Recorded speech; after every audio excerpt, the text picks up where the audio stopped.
1991 Toyota Super Turbo. 167,000 miles. True survivor car, mostly original. A few tasteful upgrades. I do have all the stock parts somewhere. But why anybody would want to put a factory exhaust back on this car is beyond me. It was terrible to begin with. This has a drift motion 3-inch ported down pipe with an AEM wideband, K&N filter, and simple mechanical boost gauge along with the AEM gauge. You can see them right there. Yeah, so I have the stock airbox. I do have the stock downpipe, but again, that stock elbow is horrible. I think the car picked up like 80 horsepower by switching to that. A typical 90s clear coat peel, Toyota issue. For being, I don't know how many, was 30 years old, the paint looks pretty good, I think. It's not good. This car needs a paint job. Number one problem with this car is it needs a paint job. There's a tiny little rust bubble right there. Again, you can see like the metal and stuff under there is fine. I mean, it's not like it's rusty, but there's some spots. Some clear coat peel back here. The hatch has a little bit of, this is the worst spot here. It's a little bit bubbly. And the clear coat peel here is real bad. The hood's got some as well. Just trying to be transparent. The car's tremendously beautiful from 5 feet away. Don't drive this around if you don't like attention. Just saying. She's my beloved. She's my first. There's my second. But it's got to go. So the car got married in. I don't want to sell it, but I have a financial opportunity to get some real estate that I cannot pass up. So let's fire it up. Car does have one mechanical issue. My fault. I did ARP head studs and an OEM head gasket at approximately 137,000 miles, I believe. And I did not do the valve seals. Wish I had. So the car smokes a little on initial startup. It always goes away. And it's not a head gasket. You can taste the oily flavor. I installed the wideband just to be sure that the car's stock ECM could handle the extra airflow. And it does admirably. You can see it's hanging right there at 14.7. I do love the little boost gauge. Again, those things can be taken out quite easily. The stereo, it's out of a Scion. It's a Toyota direct plug and play.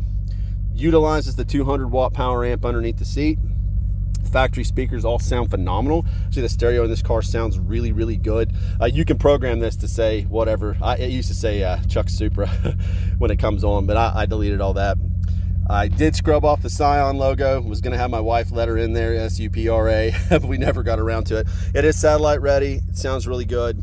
I do have the factory stereo if you really want it. The Tim's buttons have been painted over because they were fading. The Tim's logo is faded. The Tim's works fantastically. Car holds great oil pressure. One of the smoothest, best driving cars I've ever been in. Tremendously quiet engine. I mean, even with the hood open, the valve noise is just, this thing's so smooth. Hey, again, ARP head studs. I replaced all of the ridiculous Phillips heads on the valve covers with hex heads. This car does not leak a single drop of oil. Power steering pump was just flushed and refilled with proper ATF. Really a tremendous motor. Way underrated. These things are phenomenally awesomely smooth.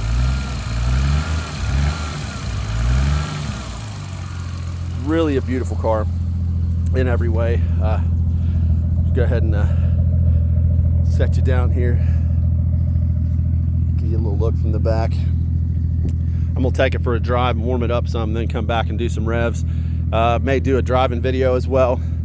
I'm forced to sell this car very quickly. It's got to be gone by this Friday, and I know I'm going to take a huge loss on it, but somebody's going to go home real happy. Oh, it's converted to R154. The AC was ice cold last time I drove the car regularly, which was a couple years ago.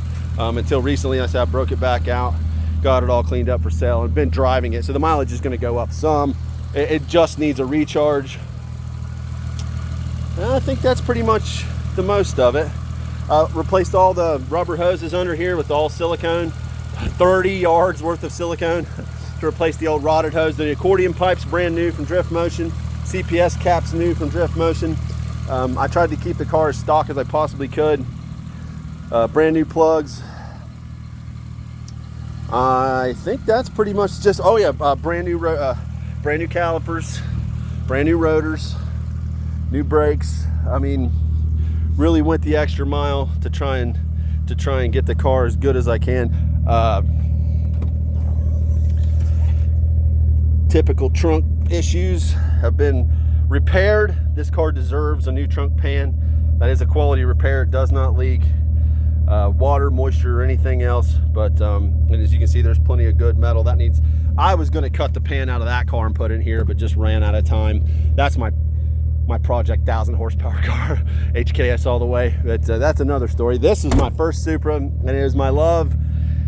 It is my dream car. I was going to keep it forever, but again, I'm in a financial situation that I just never anticipated. Oh, my loss is your gain. Somebody please come take this thing home and enjoy it. It's an absolute steal at 10 grand, and I need 10 grand cash by this Friday. So I hope this is going to make somebody's day. God bless and have a wonderful day. Please let me know if you're interested.